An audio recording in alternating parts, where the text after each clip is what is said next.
야, 거기 미친년아. 길 안 비켜?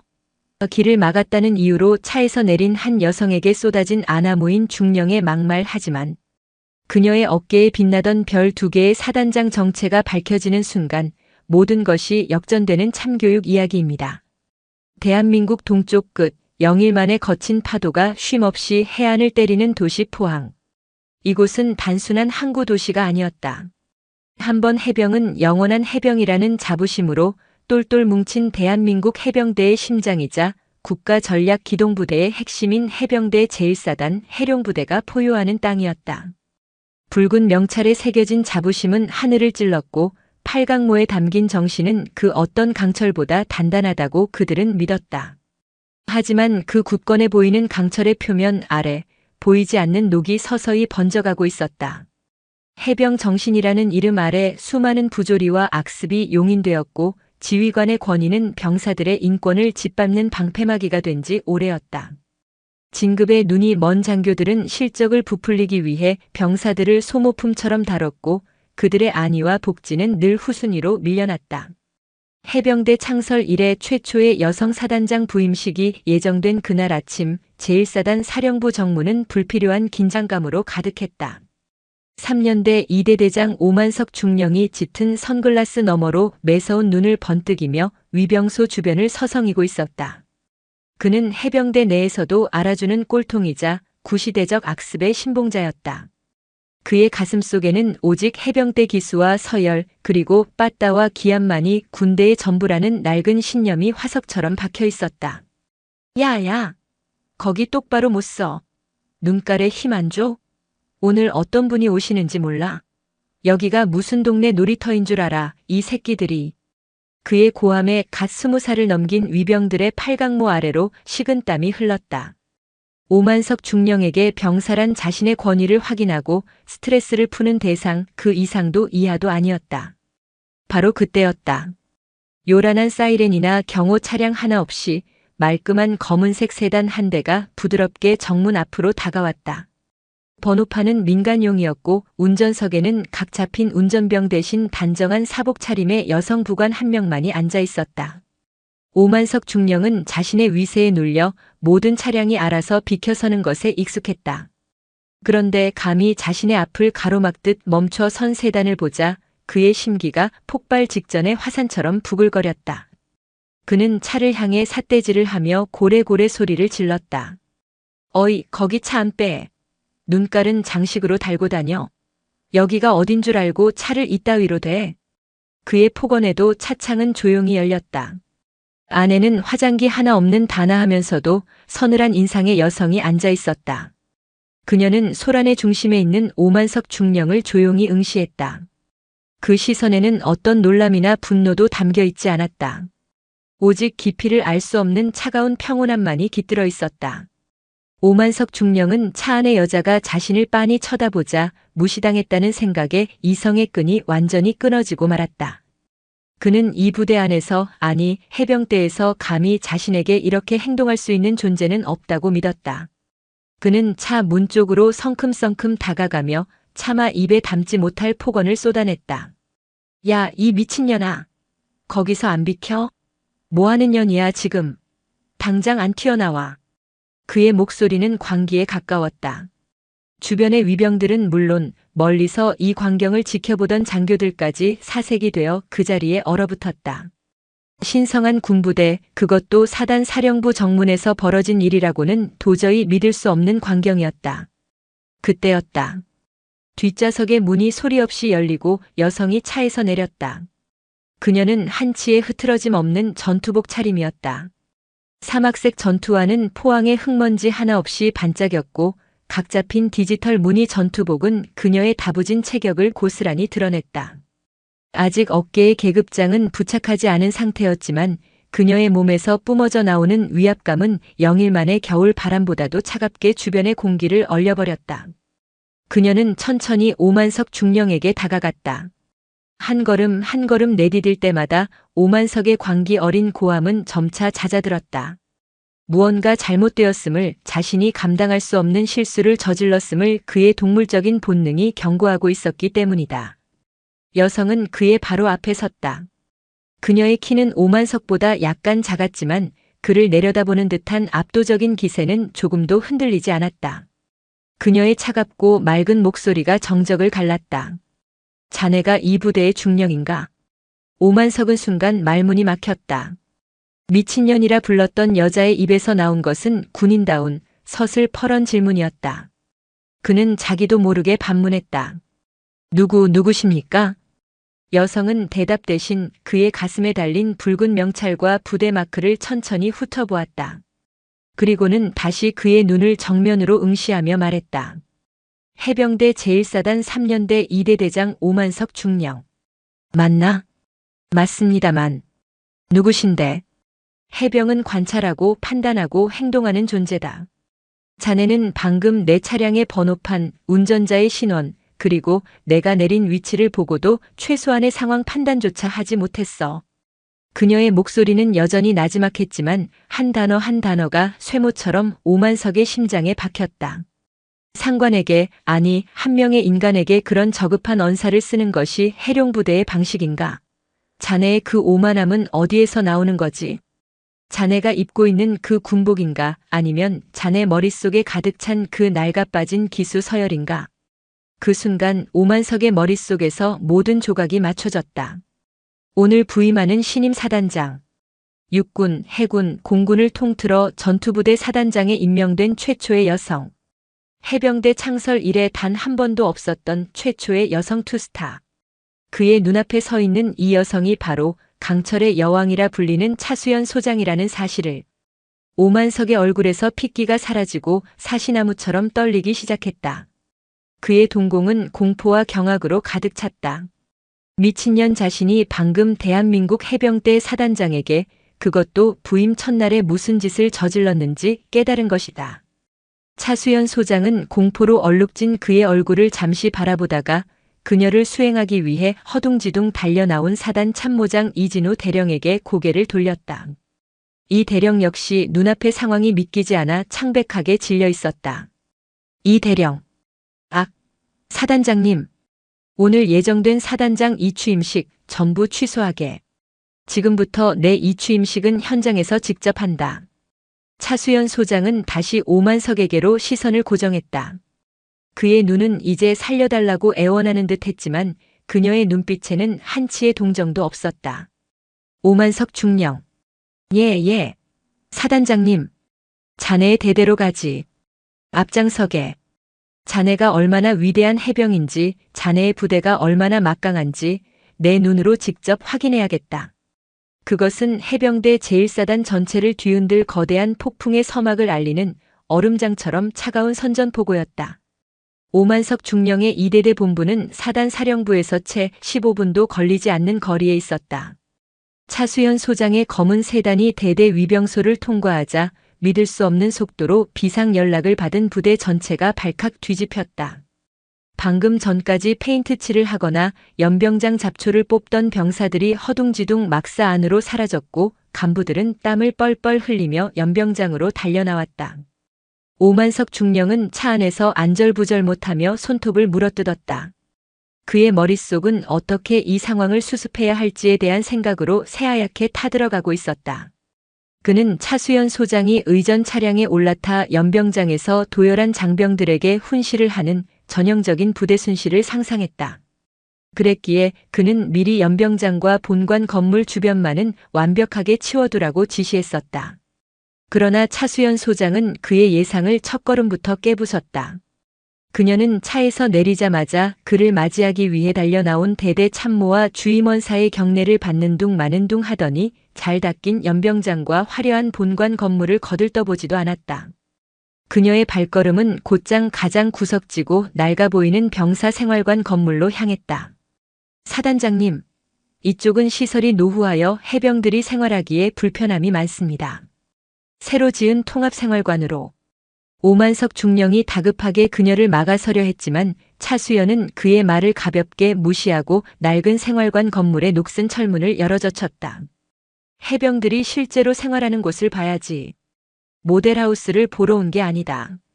문이 열리자 퀴퀴한 곰팡이 냄새와 땀 냄새, 그리고 급하게 뿌린 방향제 냄새가 뒤섞여 코를 찔렀다. 복도는 방금 물걸레질을 한 듯 축축했지만 구석구석에는 거미줄과 먼지가 그대로였다. 그녀는 망설임 없이 가장 가까운 생활관 문을 열었다. 생활관 내부는 아수라장이었다. 10명 남짓한 병사들이 어색하게 부동자세로 서 있었고 그들의 관물대는 문이 반쯤 열린 채 옷가지들이 삐져나와 있었다. 바닥은 급하게 쓸어낸 티가 역력했고 창틀에는 시커먼 먼지가 겹겹이 쌓여 있었다. 차수연 소장은 말없이 생활관을 한 바퀴 둘러보았다. 그녀의 시선은 한 병사의 낡은 관물대에 꽂혔다. 관물대 문틈에 낡은 해병의 수첩 하나가 위태롭게 끼워져 있었다.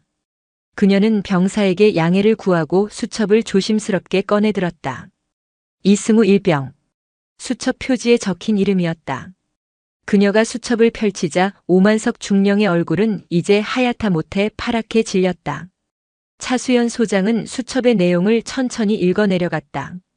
그곳에는 삐뚤빼뚤한 글씨로 그러나 절박한 심정으로 눌러쓴 한 해병의 고통이 고스란히 담겨 있었다. 무릎이 너무 아프다. IBS 고무보트 훈련 때 다친 이후로 걷는 것조차 힘들다. 의무실에 갔지만 파스 몇 장이 전부였다. 소대장님께 말씀드렸지만 해병 정신이 부족하다는 소리만 들었다. 훈련 때마다 지옥을 맛본다. 아무도 내 말을 믿어주지 않는다. 차수연은 수첩을 조용히 덮어 이승우 일병의 관물대에 다시 넣어주었다. 그리고는 아무 말 없이 화장실로 향했다. 변기 몇 개는 고장 나 사용 금지 팻말이 붙어 있었고 세면대에서는 녹물이 흘러나왔다. 사이버 지식 정보방의 컴퓨터는 대부분 고장 나 있었으며 그나마 작동하는 몇 대는 인터넷 속도가 처참한 수준이었다. 그녀의 순신은 취사장에서 절정에 달했다. 문을 열자마자 역한 음식물 쓰레기 냄새와 기름때 쩐내가 진동했다. 배식대 위에 놓인 돼지고기 김치찜은 멀건 국물에 비계 덩어리 몇 개만 둥둥 떠다닐 뿐 정량이라고는 도저히 믿을 수 없는 양이었다. 이게 오늘 저녁 식단인가? 악, 그렇습니다. 돼지고기 김치찜입니다. 취사반장이 떨리는 목소리로 대답했다. 차수연은 고개를 끄덕이고는 곧장 부식 창고로 향했다. 창고 문을 열자 병사들의 식단과는 너무나도 다른 세상이 펼쳐졌다. 한쪽 구석에는 병사들에게 지급되어야 할 최상급 삼겹살과 목살이 박스째 쌓여 있었고 신선한 과일과 고급 식자재들이 따로 빼돌려져 있었다. 누가 봐도 간부들의 회식이나 외부로 빼돌리기 위해 챙겨둔 것들이었다. 차수연은 말없이 돌아서서 오만석 중령을 바라보았다. 오 중령. 자네도 오늘 저녁은 해병들과 똑같은 식사를 하게. 그녀는 싸늘하게 명령을 내린 뒤 직접 식판을 들고 배식대 앞에 섰다. 그리고는 멀건 김치찜과 밥 그리고 단무지 몇 조각을 받아들고 병사들이 앉아있는 식탁으로 향했다. 사단장이 자신들의 옆자리에 앉자 병사들은 밥알을 씹는 것조차 잊은 채 얼어붙었다. 차수연은 밥을 한술 뜨고는 맞은편에 앉은 이승우 일병에게 조용히 물었다. 이승우 일병. 아까 자네 수첩을 잠시 봤네. 무릎은 좀 어떤가? 이승우 일병은 사단장이 자신의 이름을 부르자 화들짝 놀라며 고개를 숙였다. 그의 눈에는 두려움과 망설임이 가득했다. 그때 차수연의 부드럽지만 단호한 목소리가 이어졌다. 괜찮다. 여기는 나와 자네뿐이야. 솔직하게 말해봐. 자네의 이야기를 듣고 싶어서 왔다. 그 말에 이승우 일병의 눈시울이 붉어졌다. 그는 용기를 내어 자신의 고통을 털어놓기 시작했다. 입대 전부터 좋지 않았던 무릎이 무리한 훈련으로 완전히 망가졌지만 제대로 된 진료는커녕 해병 정신이 부족한 꾀병 환자 취급을 받았던 서러움을 토해냈다. 그의 용기 있는 고백은 두 개의 작은 균열과도 같았다. 곧이어 다른 병사들도 너나 할 것 없이 입을 열기 시작했다. 겨울마다 부족한 방한용품, 간부들의 사적인 빨래와 이삿짐 나르기 지시, 실적을 위해 동원되는 무의미한 작업들 골마 터지기 직전이었던 이대대의 민낯이 적나라하게 드러나는 순간이었다. 차수연 소장은 병사 한 명 한 명의 이야기에 귀를 기울이며 그들의 눈을 마주쳤다. 식사가 끝날 무렵 그녀는 자리에서 일어나 병사들을 향해 말했다. 자네들의 용기 있는 고백에 감사한다. 오늘 자네들이 한 이야기가 어떤 불이익으로도 돌아가지 않을 것임을 내가 이 자리에서 약속하지. 그리고 이 엉망인 식단과 생활 환경, 오늘부로 전부 뜯어고치겠다. 그녀는 병사들에게는 따뜻한 미소를 보였지만 식당 한쪽에서 억지로 밥을 꾸역꾸역 넘기고 있는 오만석 중령을 향한 그녀의 시선은 시베리아의 겨울보다도 차가웠다. 전투는 이제 막 시작되었을 뿐이었다. 병사들과의 식사를 마친 차수연 소장은 곧장 오만석 중령의 대대장실로 향했다. 그녀의 뒤를 사단 참모장과 감찰, 법무, 헌병 참모들이 그림자처럼 따랐다. 대대장실에 들어서자마자 그녀는 호화로운 소파나 장식장에는 눈길도 주지 않고 가장 큰 책상에 자리 잡았다. 지금부터 이 대대에 대한 사단 직권 감사를 실시한다. 오만석 중령 협조하게. 사단장님, 이건 절차를 무시한. 절차? 차수연이 차갑게 그의 말을 끊었다. 해병들을 굶기고 아픈 해병을 방치하고 군수품을 빼돌리는 것이 자네가 말하는 절차인가? 자네에게는 이제 변명할 권리도 절차를 따질 자격도 없다. 당장 대대의 모든 행정 서류, 유류 및 부식 수불 대장, 훈련 결과 보고서, 탄약고 재고 현황까지 원본으로 전부 가져오게. 헌병들이 대대 행정계와 각 부서를 들이닥쳐 서류 상자를 실어 나르기 시작했다. 오만석 중령은 망연자실한 표정으로 소파에 주저앉았다. 그의 제국이 한순간에 무너져 내리고 있었다. 감사는 밤늦도록 이어졌다. 차수연 소장은 지친 기색 하나 없이 산더미처럼 쌓인 서류들을 직접 검토했다. 그녀의 눈은 매처럼 날카로웠고 판단은 컴퓨터처럼 정확했다. 첫 번째 비리는 유류 횡령이었다. 그녀는 유류 수불장과 차량 운행일지를 한 장 한 장 대조했다. 서류상으로는 매일 수백 킬로미터를 운행했다고 기록된 상륙 돌격장 갑차 KAAV들이 실제로는 정비고에 몇 주째 방치되어 있었다. 사라진 기름은 인근 주유소의 헐값으로 팔아넘겨져 오만석 중령의 주머니를 채웠다. 두 번째는 허위 보고였다.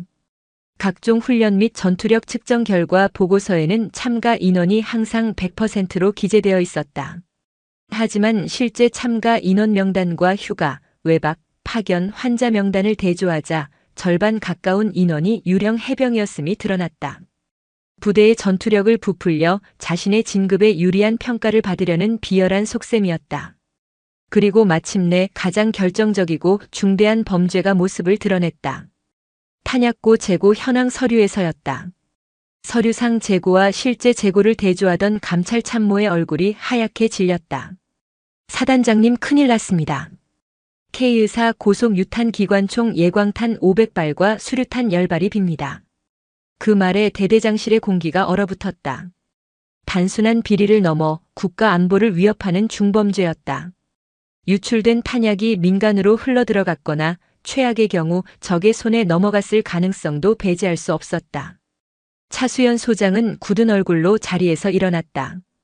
그녀는 모든 증거 서류를 들고 넋이 나간 채 앉아있는 오만석 중령 앞으로 다가갔다.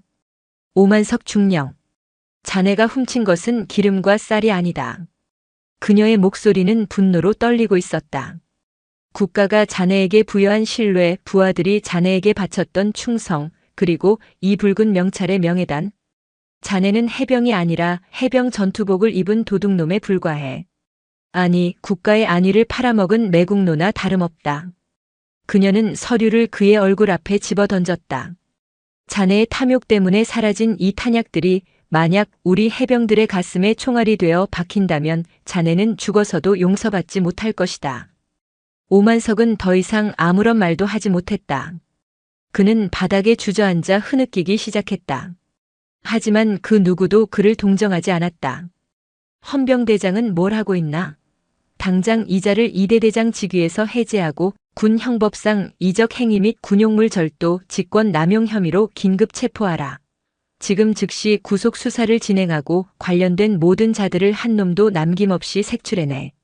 차수연 소장의 불호령이 떨어지자 헌병들이 달려들어 오만석 중령의 어깨에서 중령 계급장을 떼어내고 그의 손에 수갑을 채웠다.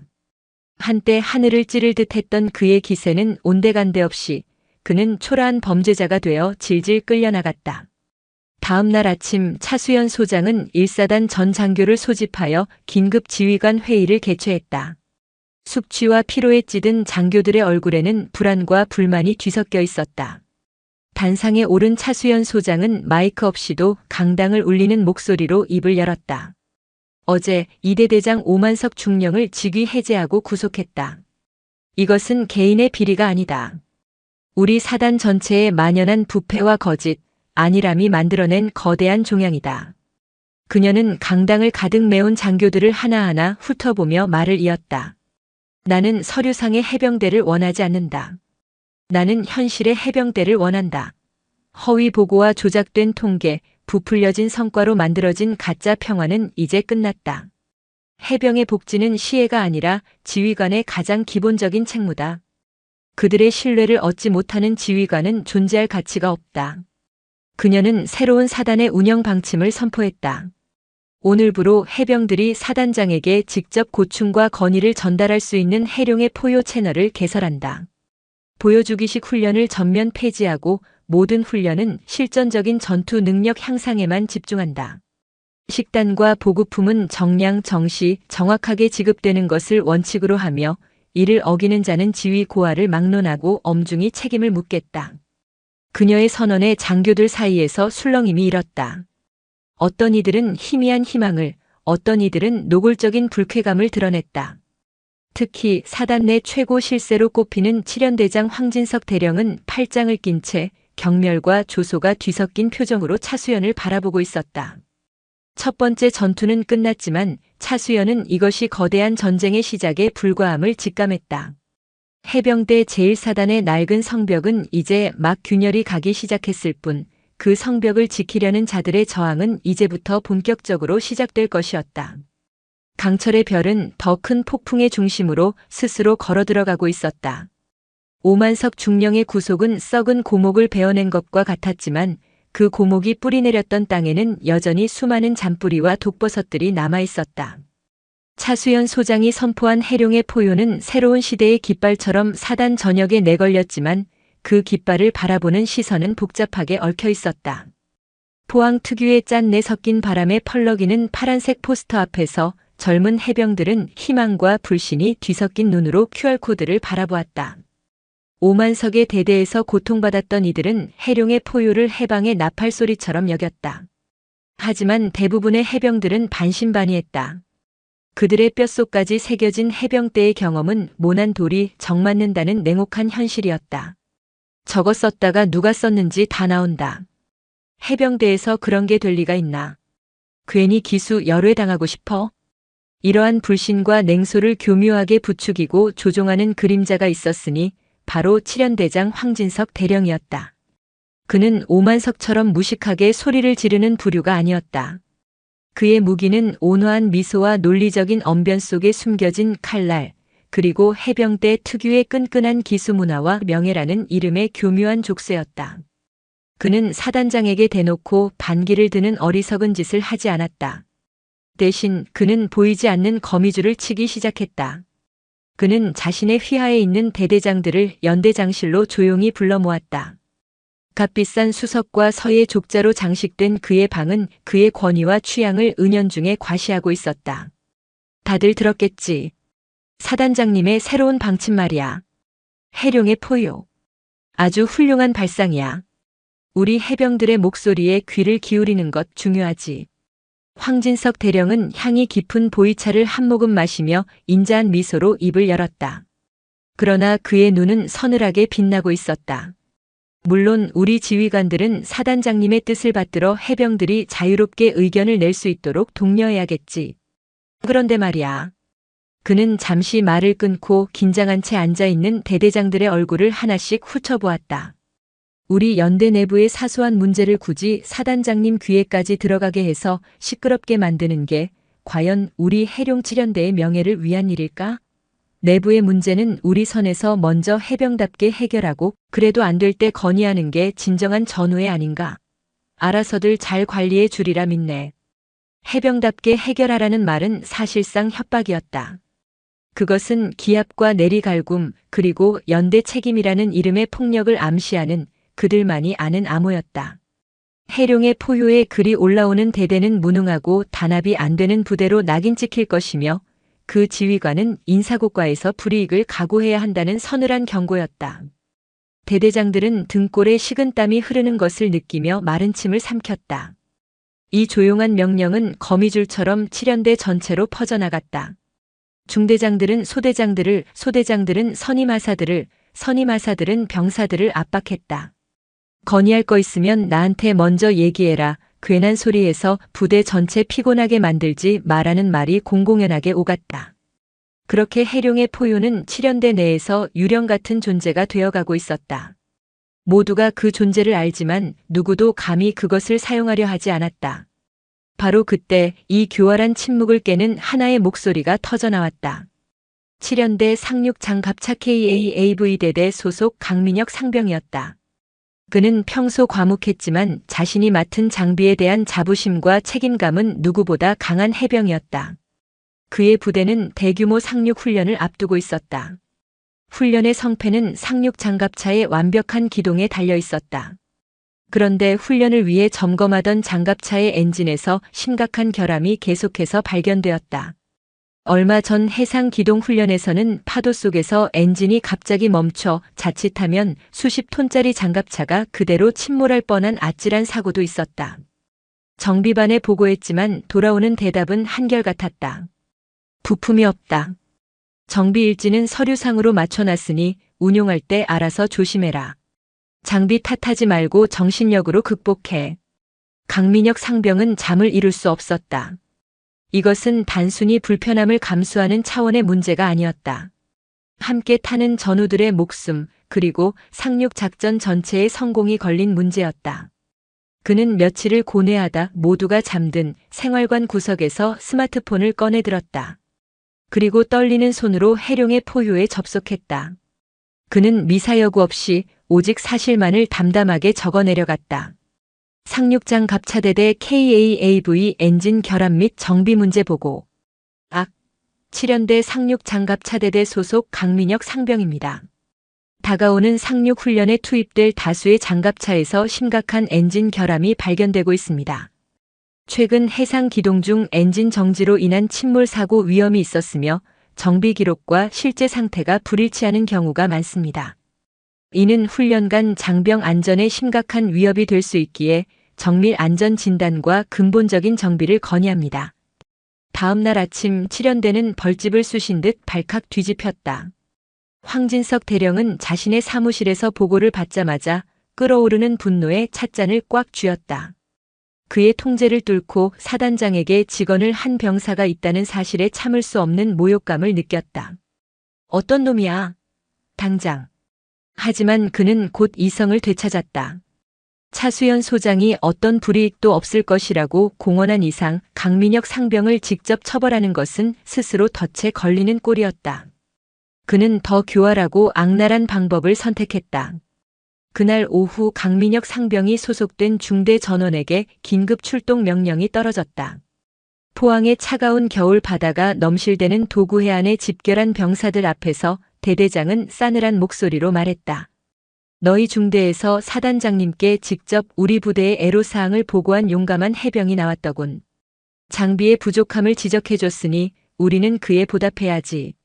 오늘부터 너희 중대는 장비의 결함을 해병 정신으로 극복하는 특별 야간 해상 기동 훈련을 실시한다. 한 해병의 목소리가 부대 전체의 전투력을 얼마나 강하게 만드는지 직접 몸으로 배우게 될 거다. 그것은 노골적인 보복이자 연대 책임을 빙자한 집단 따돌림이었다. 그날 밤부터 중대는 지옥을 경험했다. 차가운 겨울 바다에 장갑차를 띄우고 밤새 해상 기동 훈련을 했고 젖은 전투복을 입은 채로 잠에 들어야 했다. 강민혁 상병은 아무 말도 할 수 없었다. 동료들은 그를 원망의 눈초리로 바라보기 시작했고 끈끈했던 전후에는 얼음장처럼 차가워졌다. 그는 옳은 일을 했지만 결국 부대를 위기에 빠뜨린 문제 해병으로 낙인 찍히고 말았다. 소문은 빠르게 퍼져나갔다. 해룡의 포효에 글을 올리면 부대 전체가 피를 본다는 학습 효과는 그 어떤 지시보다 강력했다. 차수연 소장이 야심차게 시작했던 소통 채널은 개설 일주일 만에 완벽한 침묵에 휩싸였다. 이 모든 상황을 차수연 소장은 자신의 집무실에서 조용히 지켜보고 있었다. 그녀의 모니터에는 지난 며칠간 단 한 건의 게시글도 올라오지 않은 해룡의 포효 관리자 페이지가 띄워져 있었다. 그녀의 표정은 평소처럼 고요했지만 눈빛은 그 어느 때보다 날카롭게 빛나고 있었다. 그녀는 참모장 이진우 대령을 불렀다. 이 대령, 7연대 강민혁 상병이 올렸던 원본 게시글을 출력해주게. 그리고 사단 직속 정비대대와 안전관리실 인원들로 특별점검팀을 구성하게. 내일 아침 불시에 7연대의 모든 상륙 장갑차에 대한 정밀 진단을 실시한다. 특히 엔진과 동력 계통을 집중적으로 확인하도록. 이진우 대령은 그녀의 의도를 즉시 파악했다. 이것은 반격의 시작이었다. 다음 날 새벽 동이 트기도 전에 사단 특별점검팀이 상륙 장갑차 대대의 거대한 정비고를 급습했다. 그들은 황진석 대령이나 대대장에게 보고할 틈도 주지 않고 차수연 소장의 직권 명령서 한 장을 제시한 채 모든 장갑차의 해치를 열고 내부를 분해하기 시작했다. 결과는 충격적이었다. 강민혁 상병의 보고는 사실보다 축소된 것이었다. 정비 일지는 완벽하게 조작되어 있었고 실제 엔진 내부는 낡은 부품을 새 것처럼 페인트 칠하거나 다른 장비에서 빼돌린 중고 부품으로 돌려막기한 흔적이 가득했다. 일부 장갑차의 엔진에서는 심각한 균열까지 발견되었다. 만약 그대로 상륙 훈련을 진행했다면 수십 명의 해병들이 차가운 바닷속에 수장될 수도 있었던 끔찍한 상황이었다. 차수연 소장은 수십 장에 달하는 사진과 장문의 보고서를 들고 황진석 대령을 자신의 집무실로 호출했다. 황 대령은 애써 태연한 척했지만 창백한 얼굴은 그의 불안감을 감추지 못했다. 차수연은 아무 말 없이 안전진단 결과 보고서와 흉측한 내부 부품 사진들을 그의 앞에 던졌다. 이게 황 대령이 말하는 해병다운 관리의 결과인가? 그녀의 목소리는 조용했지만 그 안에는 강철 같은 분노가 서려 있었다. 자네는 일개 상병의 목소리가 두려워 연대 전체를 수장시킬 뻔했네. 자네에게 해병들의 목숨은 그저 자네의 권위와 연대의 명예를 지키기 위한 소모품에 불과한가? 이건 지휘관의 실수가 아니라 명백한 범죄 행위야. 황진석은 입술을 깨물었다. 그는 차수연이 자신을 즉시 직위 해제할 것이라 예상했다. 하지만 차수연의 다음 수는 그의 예상을 뛰어넘었다. 사단 내 모든 노후 상륙 장갑차의 엔진을 즉시 신품으로 교체한다. 최우선 순위는 7연대다. 필요한 예산은 우선 7연대의 자체 운영비에서 전용하고 부족분은 사단 예비비로 충당하지. 그것은 황진석에게 내리는 가장 큰 치욕이었다. 그의 연대 운영비를 강제로 빼앗아 그가 묵살하려 했던 문제를 해결하는 데 쓰겠다는 선언이었다. 또한 이 조치는 해룡의 포효의 문제를 제기하면 실제로 문제가 해결된다는 것을 사단 전체에 보여주는 가장 확실한 증거가 될 터였다. 차수연은 자리에서 일어나 창밖을 내다보며 마지막 일격을 날렸다. 그리고 강민혁 상병에게는 사단장 표창과 함께 포상 휴가를 명령한다. 사유는 투철한 주인의식과 용기 있는 문제 제기로 부대 전투 장비의 안전을 확보하고 전우들의 생명을 구한 공로다. 이 사실을 사단 전 부대에 공지하도록. 황진석 대령은 아무 말도 할 수 없었다. 그는 자신의 소리 없는 항명이 더 크고 압도적인 힘에 의해 어떻게 산산조각 나는지를 무력하게 지켜봐야만 했다. 그의 사무실로 돌아가는 발걸음은 천근만근 무거웠다. 그날 오후 해룡의 포효에는 다시 글이 올라오기 시작했다. 처음에는 소소한 건의들이었다. 하지만 그 글들이 하나둘 실제로 반영되는 것을 목격한 해병들은 점차 굳게 닫혔던 마음의 문을 열기 시작했다. 침묵의 댐에 생긴 작은 균열은 이제 거대한 파도가 되어 해병대 제1사단 전체를 적시고 있었다. 황진석 대령은 자신의 집무실에서 치밀어 오르는 분노를 억지로 삼켰다. 차수연 소장에게 당한 공개적인 망신은 그의 자존심에 깊은 상처를 남겼다. 그는 깨달았다. 소극적인 저항이나 사보타주로는 저 강철 같은 여자를 결코 꺾을 수 없다는 것을. 더 교활하고 더 치명적인 한 방이 필요했다. 그녀의 개혁 의지를 뿌리부터 뒤흔들고 그녀가 내세운 새로운 인물들 역시 썩을 대로 썩었다는 것을 증명해야만 했다. 그의 도끼 어린 시선은 한 사람에게로 향했다. 그의 목표는 바로 김동진 소령. 오만석 중령이 구속된 후 폐허 같았던 3년대 이대대의 대대장으로 부임한 인물이었다. 김동진 소령은 차수연 소장이 직접 발탁한 해병대 내에서도 손꼽히는 능력과 강직함을 겸비한 장교였다. 그는 차수연의 개혁 철학을 누구보다 깊이 이해했고 이대대를 불과 한 달 만에 눈에 띄게 변화시키고 있었다. 병사들의 식단은 풍성해졌고 구타와 악습은 사라졌으며 훈련은 실전적으로 변모했다. 김동진은 차수연 개혁의 성공적인 상징이자 살아있는 증거였다. 황진석은 바로 그 상징을 무너뜨리기로 결심했다. 그를 부패의 나락으로 떨어뜨린다면 차수연의 사람 보는 눈과 그녀의 개혁 전체에 대한 불신을 확산시킬 수 있을 터였다. 계략은 곧 있을 미 해병대와의 연합 상륙 훈련을 무대로 은밀하고 신속하게 진행되었다. 이 훈련은 사단의 능력을 동맹군에게 보여주는 매우 중요한 행사였다. 황진석은 사단 내 자신의 영향력이 아직 굳건히 남아있는 군수참모부와 손을 잡았다. 그의 오랜 신복이자 각종 이권에 깊이 발을 담그고 있던 군수참모와 밀담을 나눴다. 곧 이대대로 연합훈련에 사용할 최신형 연합전술 데이터 시스템 장비가 보급될 걸세. 잔해선에서 핵심 모듈 몇 개를 빼돌려. 그리고 서류는 모든 장비가 정상적으로 보급된 것으로 완벽하게 조작해두게. 나머지는 내가 알아서 하지. 군수참모의 눈이 탐욕으로 빛났다. 빼돌린 핵심 모듈은 암시장에서 엄청난 가격에 팔릴 수 있었다. 그는 황진석의 계획에 기꺼이 동참했다. 며칠 후 군수사령부에서 출발한 보급 트럭이 이대대에 도착했다. 김동진 소령은 참모들과 함께 직접 보급품을 확인했다. 봉인된 상자들의 개수는 정확히 맞았고 관련 서류 역시 한치의 오차도 없었다. 그는 모든 물품이 정상적으로 입고되었음을 확인하고 서류에 서명했다.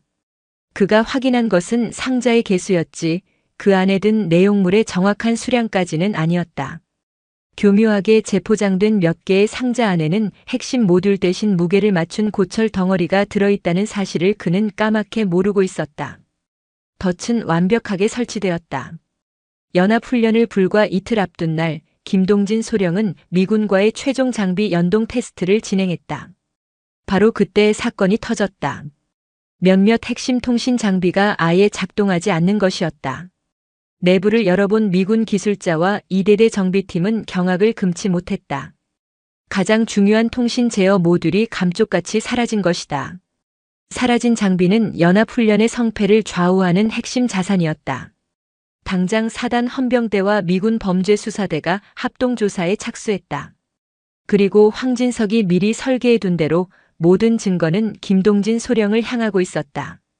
완벽하게 서명된 수령증, 그리고 최근 김소령이 재정적으로 어려움을 겪고 있었으며 고가의 장비를 외부로 빼돌리려 한다는 소문을 들었다는 거짓 제보까지 더해졌다. 소식은 순식간에 퍼져나갔다. 차수연이 뽑은 개혁의 선봉장이 동맹군과의 합동훈련을 망치고 군용 장비 절도라는 불명예스러운 혐의로 조사를 받게 되었다는 사실은 엄청난 파장을 불러일으켰다. 장교들은 뒤에서 수군거렸다. 거봐, 그 여자 사람 보는 눈도 별거 없네. 새로운 놈이나 옛날 놈이나 다 똑같은 도둑놈들이야. 개혁은 무슨 동맹 망신만 시키고 있잖아. 차수연 소장의 리더십은 뿌리부터 흔들리기 시작했다. 차수연은 자신의 집무실에서 참모장 이진우 대령의 보고를 받았다. 그녀의 얼굴에는 어떤 동요도 드러나지 않았다. 사단장님, 현재까지의 물증은 모두 김동진 소령에게 불리하게 돌아가고 있습니다. 미군 측에서도 우려를 표명하고 있습니다. 차수연은 이 대령의 말을 가만히 듣고 있다가 나지막이 입을 열었다. 나는 김소령을 믿네. 그녀의 목소리에는 흔들림 없는 확신이 담겨 있었다. 이 대령. 독사는 자기 굴 근처에 독을 푼다. 이 사건은 김소령을 노린 것이 아니라 나를 노린 것이야. 헌병대의 공식적인 수사는 그대로 진행하게 놔두게. 우리는 우리만의 조사를 시작한다. 그녀는 자리에서 일어났다. 그녀의 눈은 이제 사냥을 앞둔 아모랑이처럼 번뜩였다. 수사 방향을 바꿔야 해. 물건이 사라진 이대대가 아니라 물건이 출발한 군수참모부를 파헤쳐야 한다. 뱀의 굴은 그곳에 있을 테니 차수연 소장은 사단 내에서 가장 신이 많은 소수의 정보 감찰 장교들로 비밀 특별조사팀을 꾸렸다. 그녀는 그들에게 헌병대와는 별개로 군수참모부와 보급창고의 모든 기록을 샅샅이 후출하고 지시했다. CCTV, 위병소 출입 기록, 관련자들의 통화 내역과 금융거래 기록까지 샅샅이 뒤져. 먼지 한 톨이라도 의심스러운 것은 놓치지 마. 조사팀은 밤낮을 잇고 움직였다. 그리고 마침내 거대한 댐의 작은 균열을 발견했다. 문제의 장비가 보급되기 바로 전날 밤 군수창고의 CCTV 영상 하나가 15분간 시스템 오류로 기록이 누락된 사실을 찾아낸 것이다. 조사팀이 서버의 원본 로그 파일을 복구하자 그 시간 동안 창고 주변을 어슬렁거리던 군수참모부 소속의 한 상사의 모습이 포착되었다. 그는 황진석 대령의 직속 부하이자 부대 내에서 그의 수구먼으로 통하는 인물이었다. 결정적인 증거는 그의 차명 계좌에서 발견되었다. 출처를 알 수 없는 거액의 돈이 며칠 전 그의 계좌로 입금된 사실이 포착된 것이다. 자금의 출처를 역추적하자 그 끝은 황진석 대령의 친척이 운영하는 유령 회사와 연결되어 있었다. 모든 조각이 맞춰졌다. 군수참모와 황진석의 수하가 공모하여 장비를 빼돌리고 모든 죄를 김동진 소령에게 뒤집어 씌우려 한 것이다. 모든 증거를 손에 쥔 차수연 소장은 연합훈련 최종 점검 회의를 소집했다. 회의에는 황진석 대령 직무가 정지된 채 초췌한 모습의 김동진 소령, 헌병대 수사과장, 그리고 미 해병대 연락장교단까지 모두 참석했다. 황진석 대령은 여유로운 표정으로 회의장에 들어섰다. 모든 것이 자신의 계획대로 흘러가고 있다고 확신했다.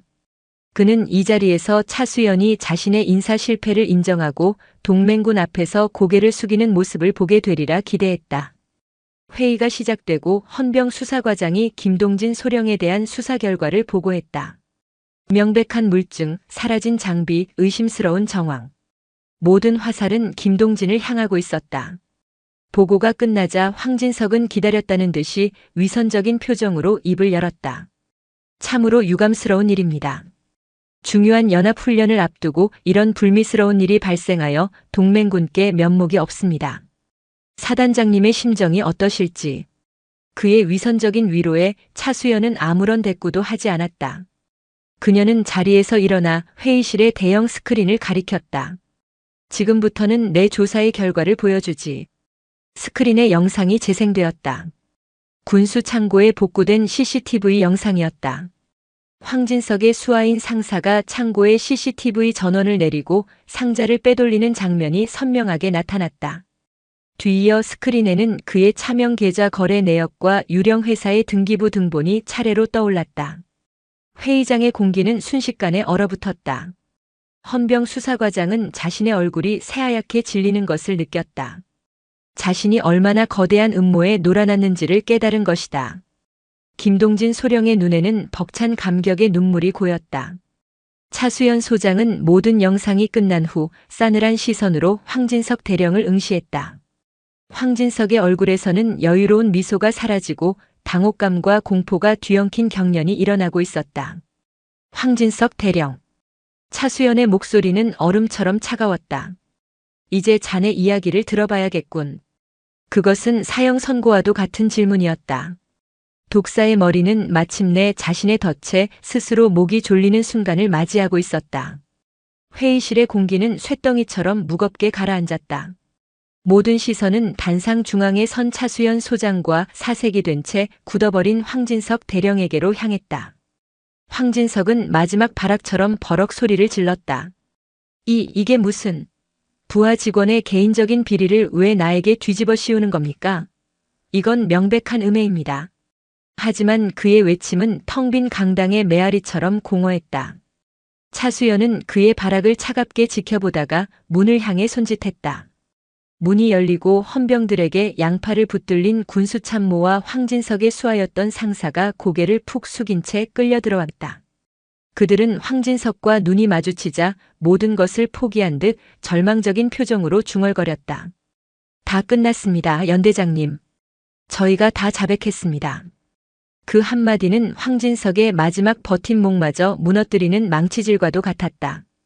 두 사람은 자신의 죄를 조금이라도 가볍게 하기 위해 황진석이 어떻게 계획을 지시하고 증거를 조작했는지, 그리고 그 대가로 무엇을 약속했는지를 상세히 자백했다.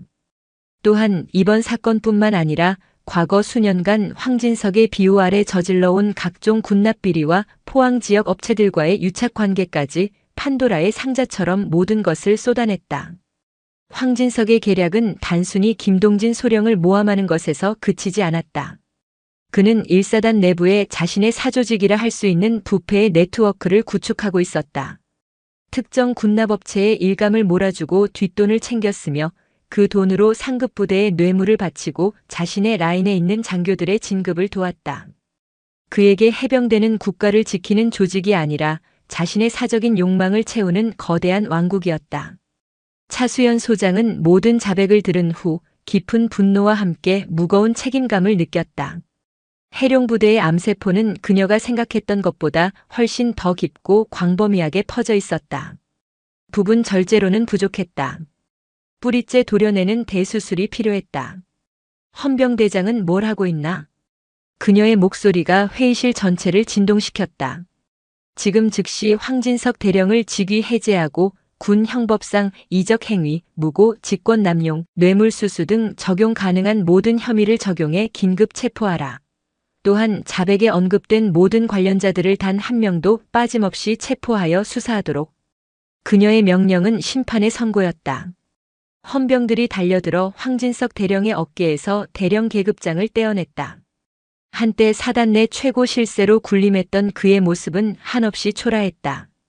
그는 아무런 저항도 하지 못한 채 허망한 표정으로 끌려나갔다. 일사단의 태양을 꿈꿨던 독사의 최후였다. 그날 오후부터 일사단에는 거대한 숙청의 칼바람이 몰아쳤다.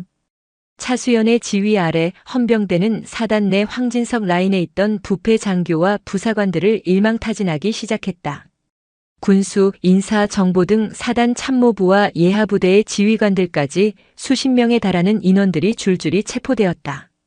그것은 일사단 창설 이래 유례가 없는 대규모 사정 작업이었다. 어떤 저항이나 반발도 용납되지 않는 신속하고 무자비한 외과 수술이었다. 이 피해 숙청 속에서 새로운 희망이 싹트고 있었다.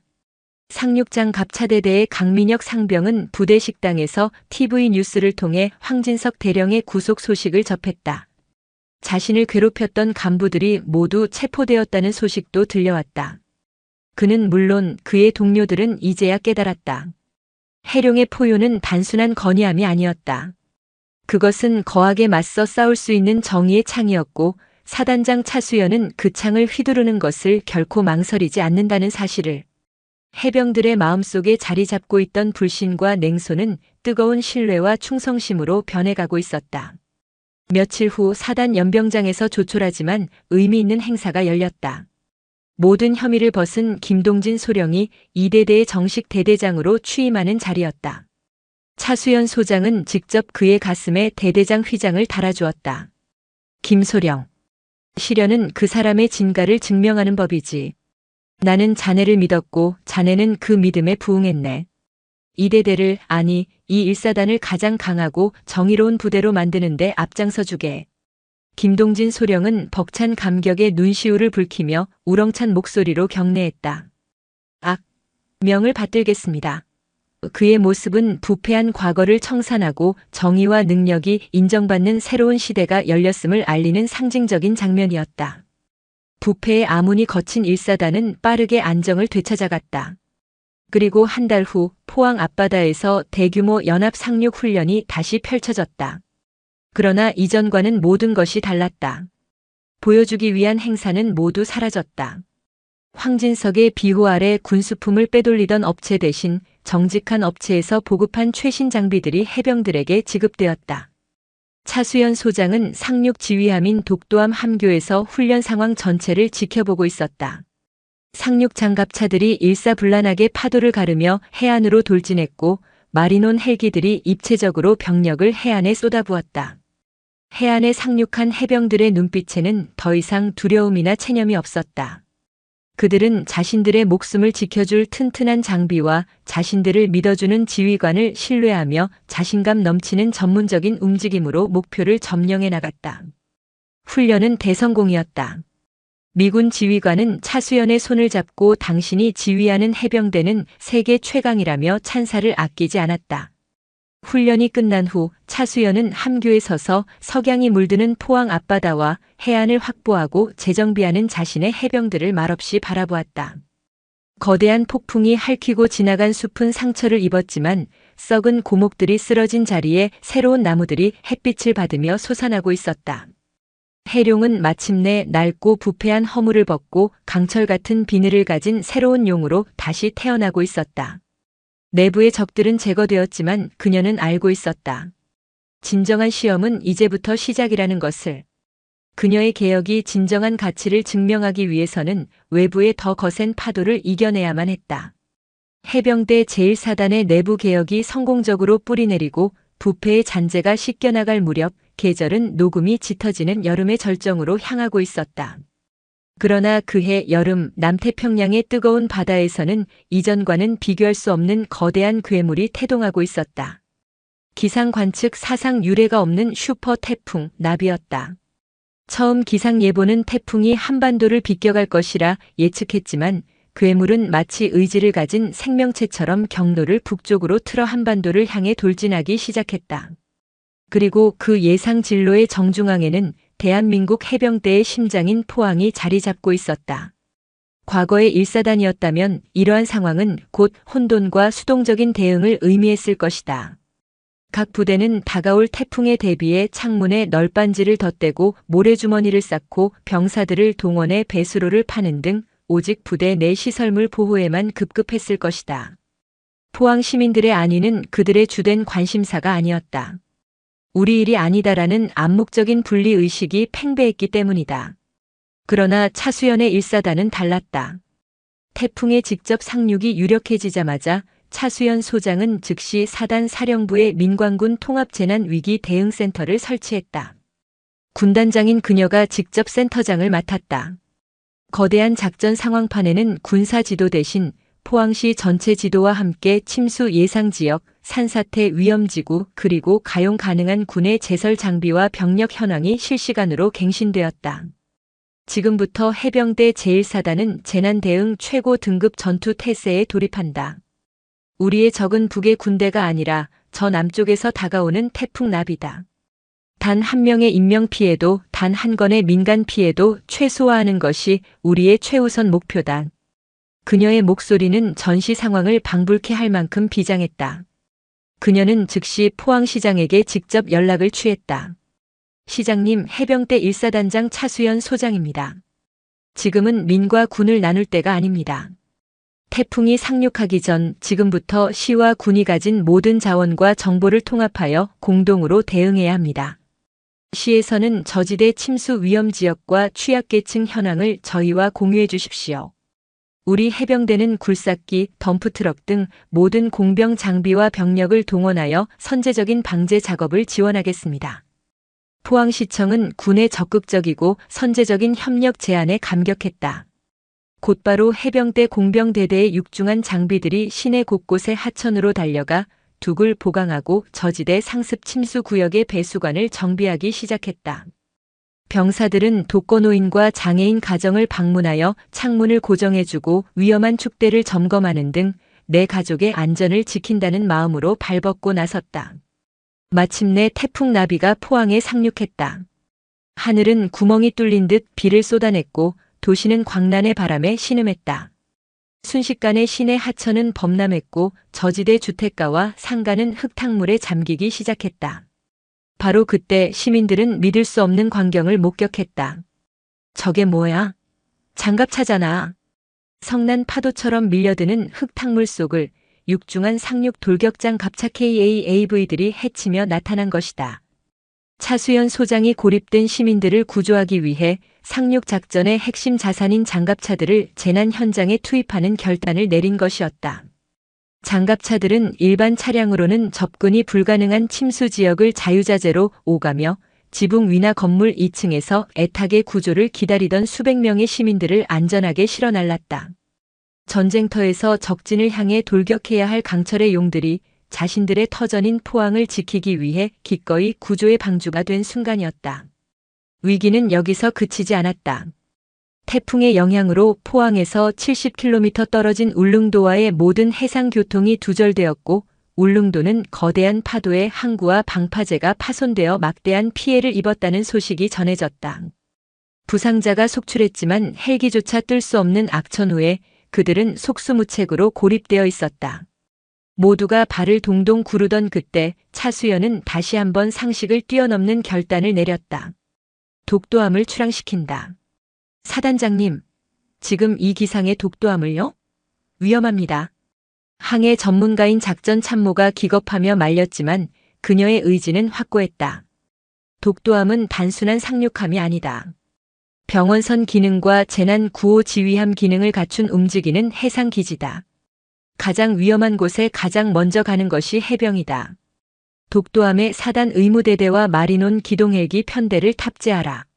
파도가 조금이라도 잦아드는 즉시 울릉도를 향해 전속력으로 기동한다. 그녀의 명령에 따라 아시아 최대의 상륙함인 독도함이 성난 파도를 가르며 울릉도를 향해 출항했다. 그리고 그 함교의 가장 높은 곳에서 차수연 소장이 직접 작전을 지휘하고 있었다. 독도함이 울릉도 근해에 도착하자마자 함재기인 마리논 헬기들이 쉴 새 없이 이륙하여 중상자들을 함내 병원으로 실어 날랐다. 의무대대 장병들은 임시 수술실에서 밤을 새워가며 부상자들을 치료했다. 차수연 소장은 헬기를 타고 직접 울릉도에 상륙했다.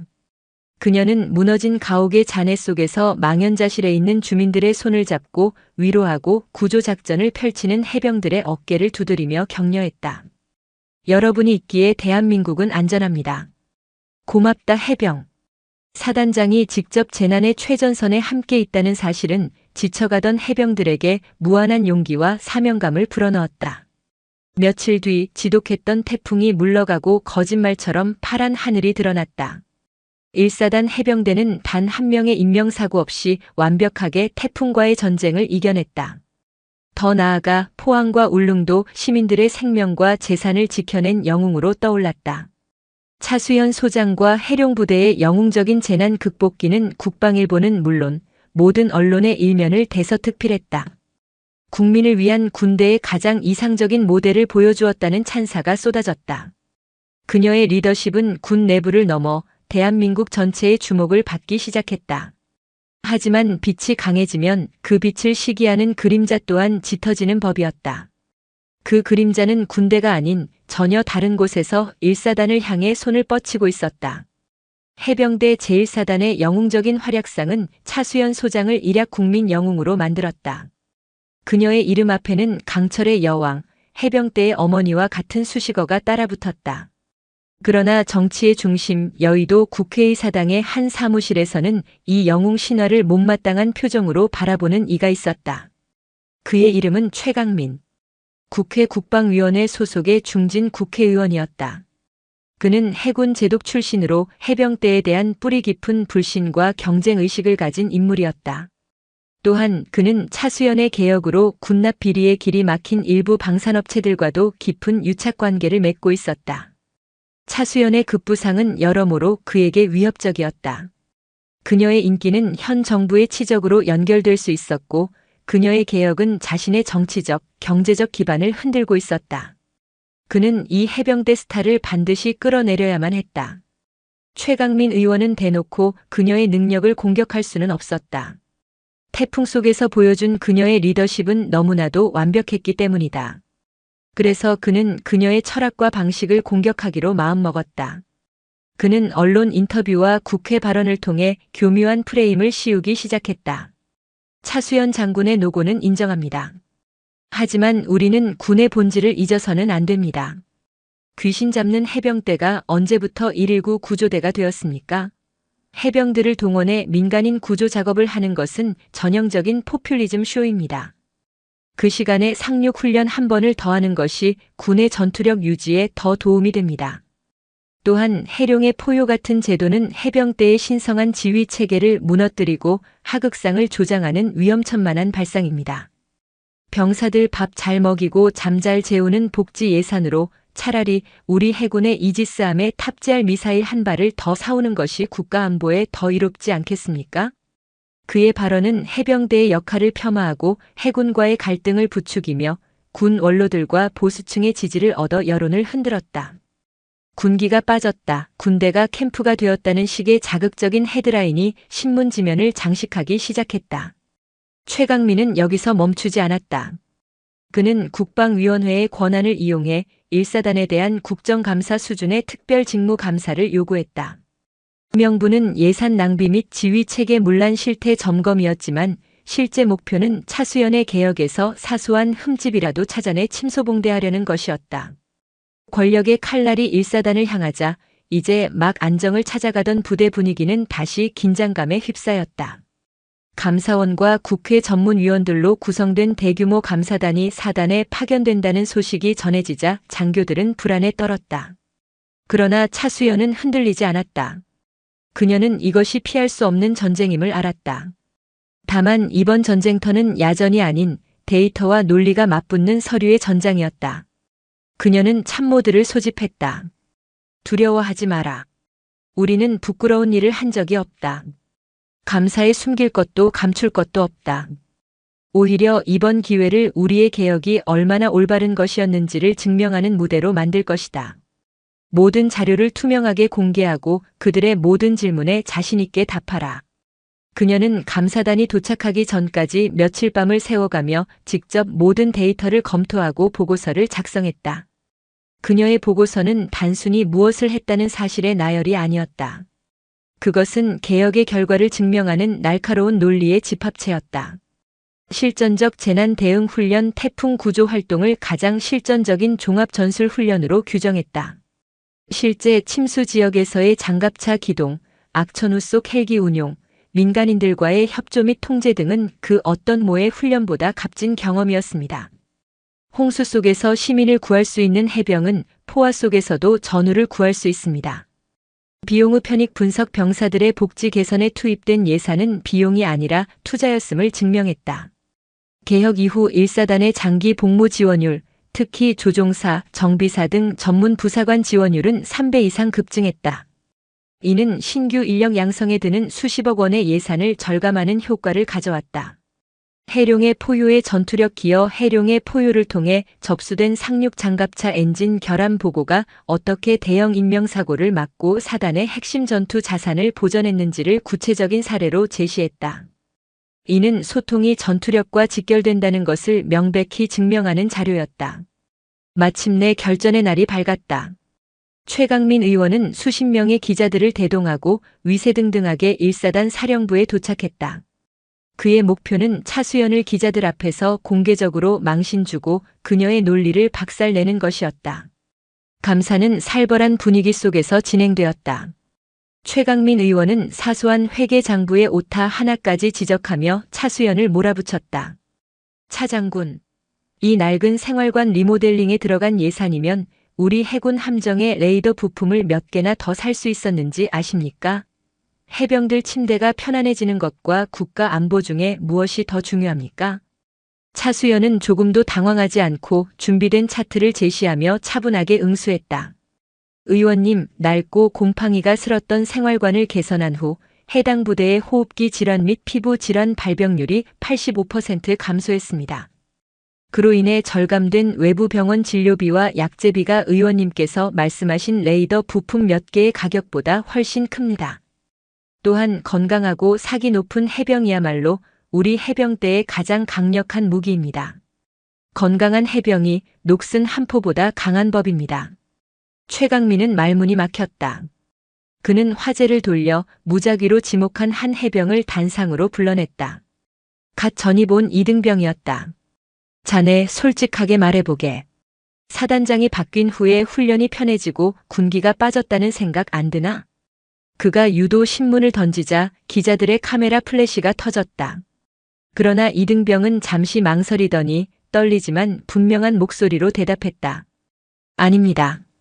차수연 사단장님 부임 이후 저희는 더 이상 잡초를 뽑거나 간부님들의 사적인 지시에 동원되지 않습니다. 모든 시간은 오직 전투 기술을 연마하는 데 쓰이고 있습니다.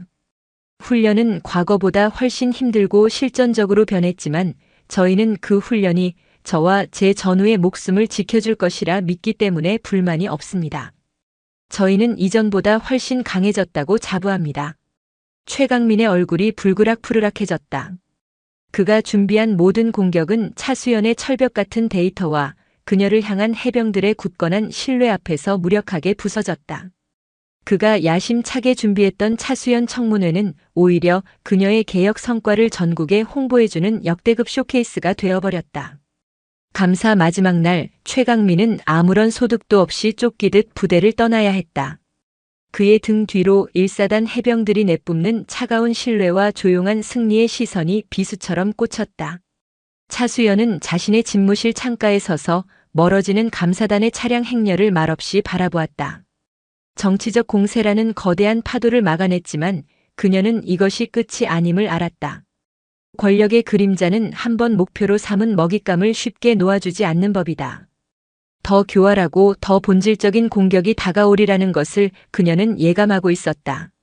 그리고 그 공격은 1사단의 존재 이유, 바로 상륙작전 능력 그 자체를 겨냥하게 될 것이었다. 정치적 공세에서 참패한 최강민 의원은 끓어오르는 분노와 모멸감에 잠을 이루지 못했다. 그는 차수연을 무너뜨리기 위한 마지막 카드를 꺼내 들기로 결심했다. 그것은 바로 1사단의 전투력을 가장 객관적이고 잔인한 방식으로 시험대에 올리는 것이었다. 그는 국방위원회와 합동참모본부를 압박하여 1사단이 곧 있을 대규모 한미연합 상륙훈련 쌍용훈련에서 불가능에 가까운 임무를 수행하도록 만들었다.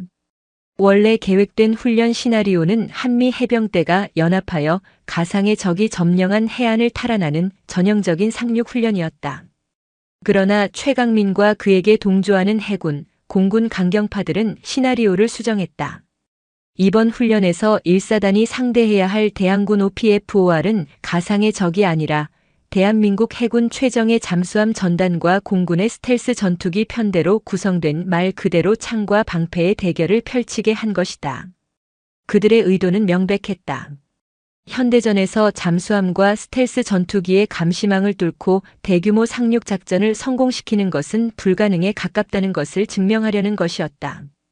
만약 1사단이 해안에 도달하기도 전에 상륙함대가 격침 판정을 받는다면 해병대 무용론에 불을 지피고 막대한 예산이 투입되는 상륙 전력 대신 해군과 공군의 전력 증강에 힘을 실어주려는 속셈이었다.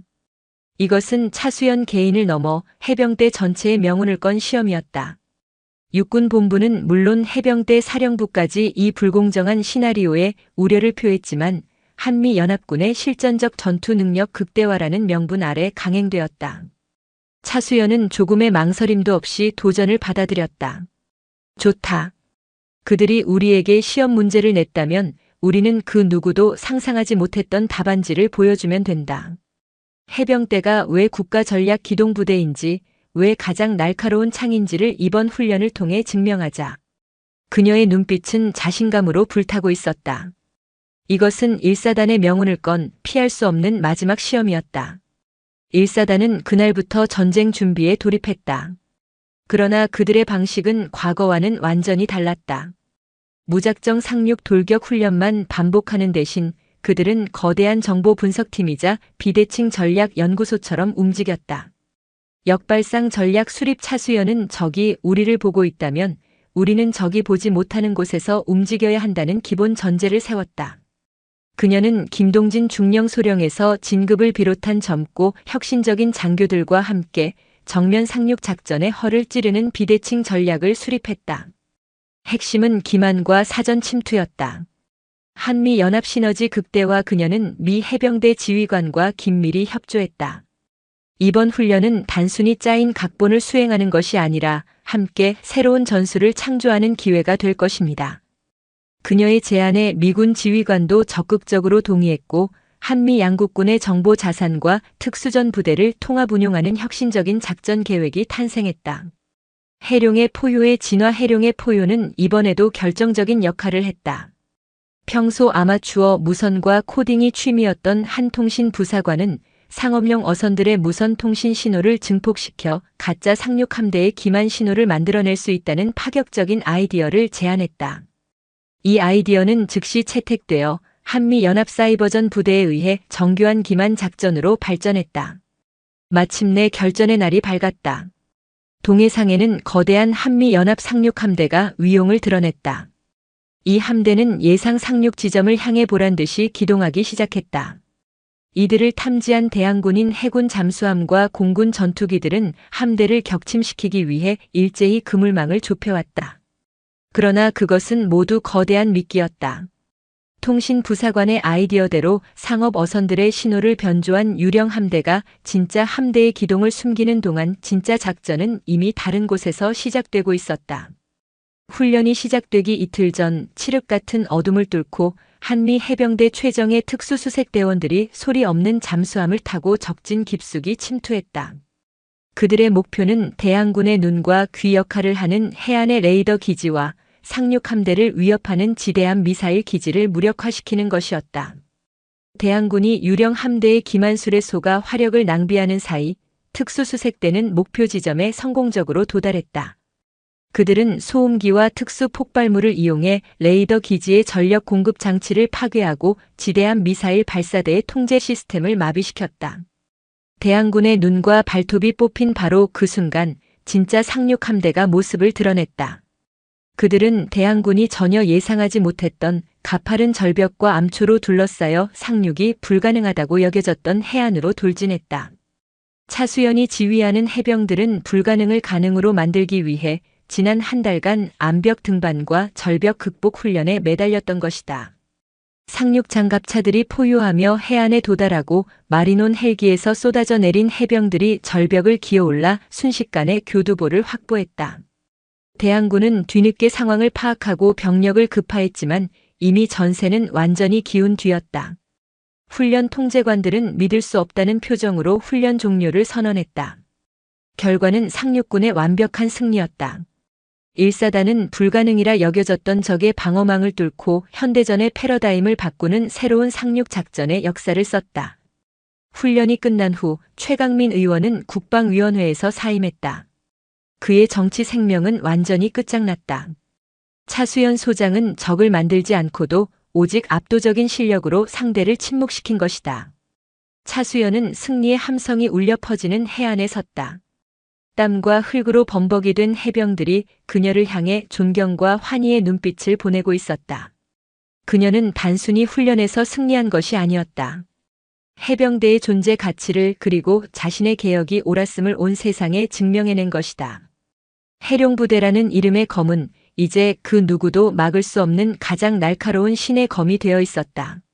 한미연합 쌍용 훈련에서의 신화적인 승리는 해병대 제1사단을 단순한 정예부대를 넘어 대한민국 국군 전체가 본받아야 할 살아있는 교범의 반열에 올려놓았다.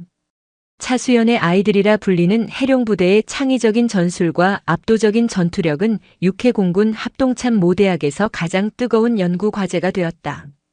군사 전문지들은 연일 그들의 비대칭 전략을 분석하는 기사를 쏟아냈고 각군 사관학교에서는 기만과 혁신을 주제로 한 그녀의 리더십을 정식 교과 과정에 포함시켜야 한다는 목소리가 높아졌다. 1사단 내부의 공기는 이전과는 완전히 달라져 있었다.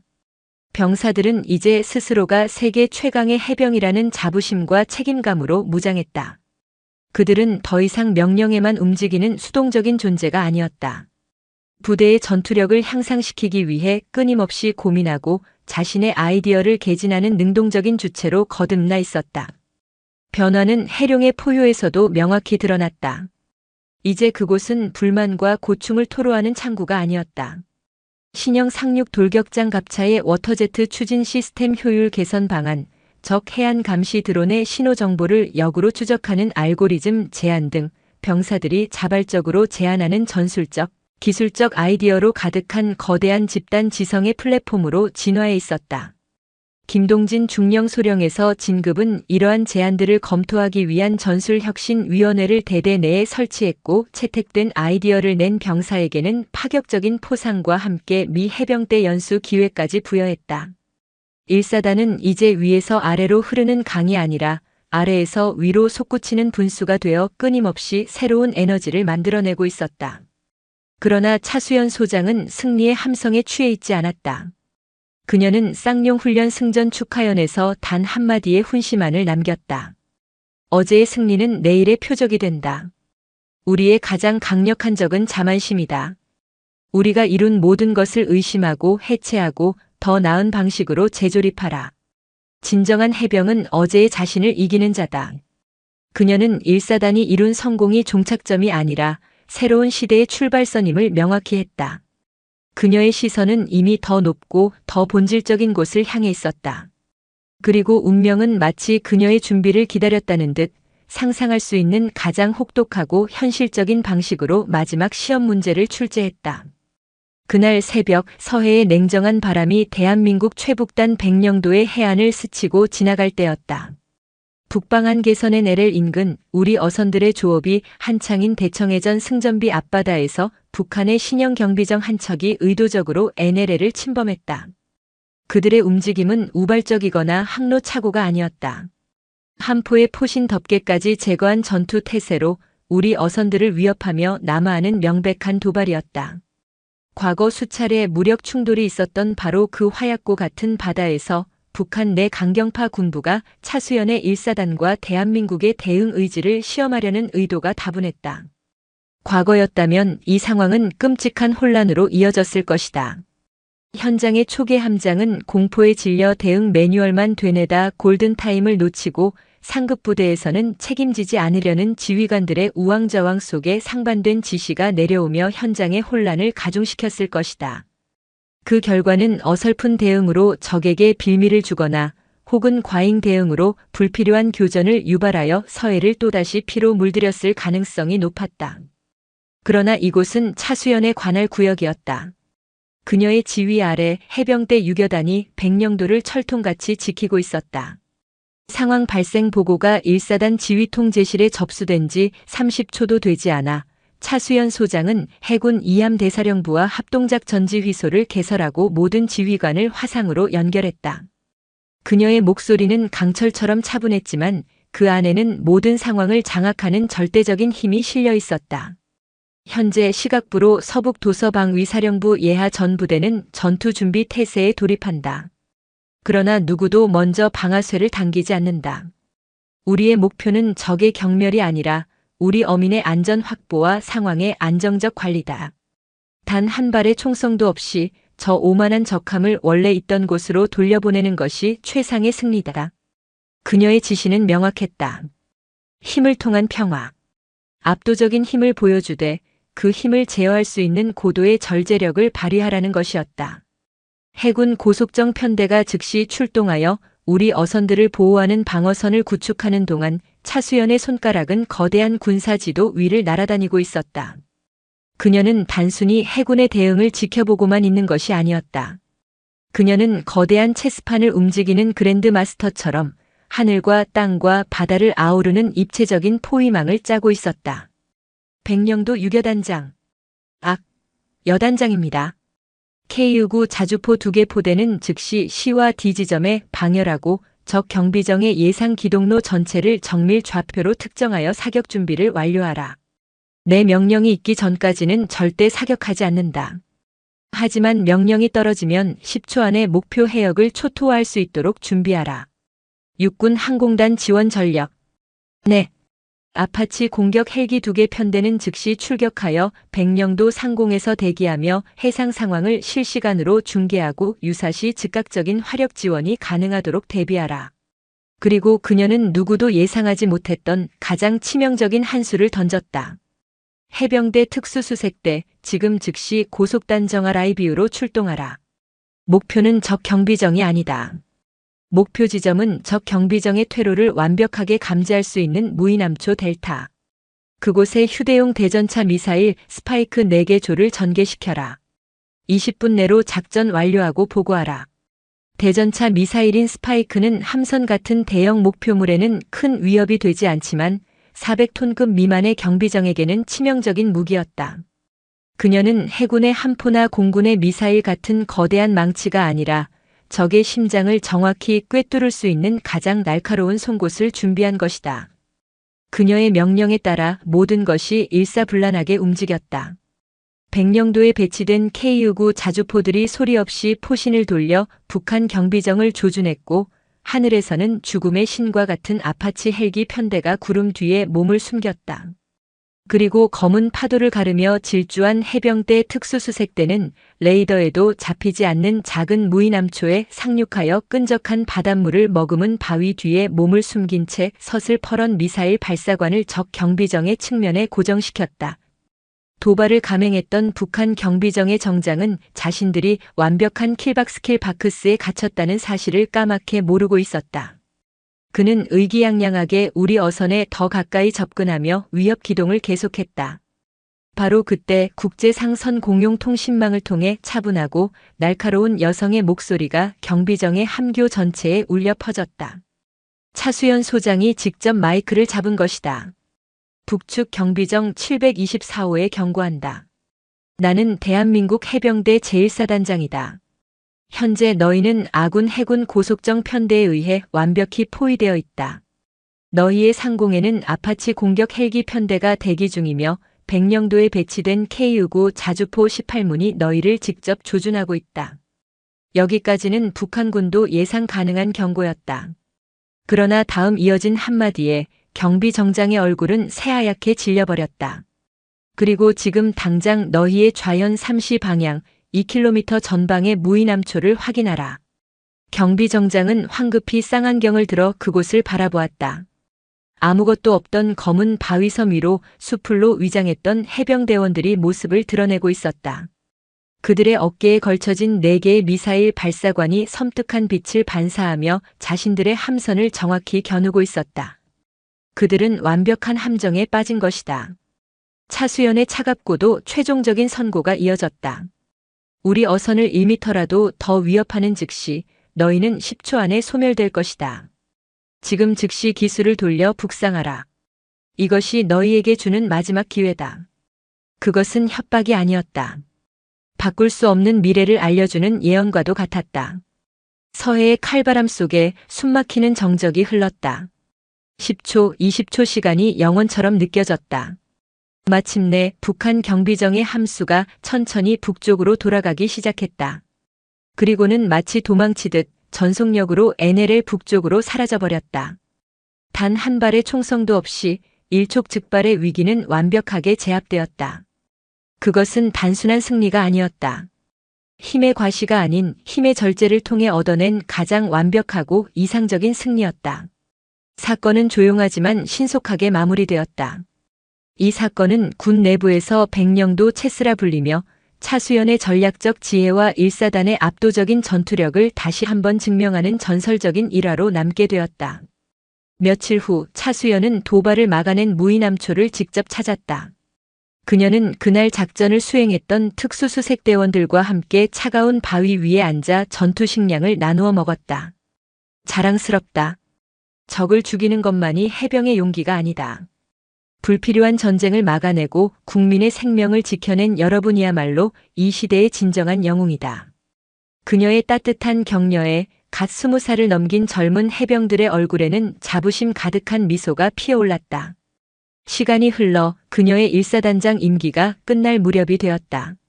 그동안 김동진은 대령으로 진급하여 연대장 임무를 수행하고 있었고, 상륙 장갑차의 결함을 보고했던 강민혁 상병은 전문 하사로 임관하여 최고의 정비 부사관으로 성장해 있었다. 해룡의 포효는 해병대 전체의 소통 채널로 확대되었고, 그녀의 혁신적인 지휘 방식은 해병대의 새로운 문화로 자리 잡았다. 이임식을 하루 앞둔 날, 차수연은 혼자 백령도에 있는 천안함 46용사 위령탑을 찾았다. 그녀는 말없이 헌화하고 젊은 나이에 쓰러져간 영웅들의 이름을 하나하나 쓸어보았다. 그때 그녀의 곁으로 이제는 준장으로 진급하여 부사단장이 된 이진우 장군이 다가왔다. 모든 것을 이루셨습니다, 사단장님. 이제 사단장님은 해병대의 전설 그 자체가 되셨습니다. 이진우 장군의 말에 차수연은 아련한 미소를 지으며 위령탑 너머 고요한 서해 바다를 바라보았다. 붉은 저녁 노을이 수평선을 아름답게 물들이고 있었다. 전설은 내가 만든 것이 아닐세, 장군. 잠들어 있던 해룡을 깨운 것은 바로 저 파도를 닮은 우리 해병들 스스로였지. 나는 그저 그 용이 포효하며 날아오를 수 있도록 바람의 방향을 알려주었을 뿐. 그녀의 시선은 과거가 아닌 현재와 미래를 향해 있었다. 그리고 저 수평선 너머에 우리의 다음 임무가 기다리고 있네. 그녀의 굳건한 옆모습 위로 서해의 장엄한 낙조가 쏟아져 내리고 있었다. 그녀는 한순간 반짝이는 별이 아니라 어두운 밤바다를 영원히 비추는 북극성이 되어 대한민국 해병대의 가슴 속에 영원히 빛날 것이었다. 포항에서 시작된 강철의 여왕, 바다의 용. 그녀의 전설은 이제 막 새로운 바다를 향해 출항하고 있었다.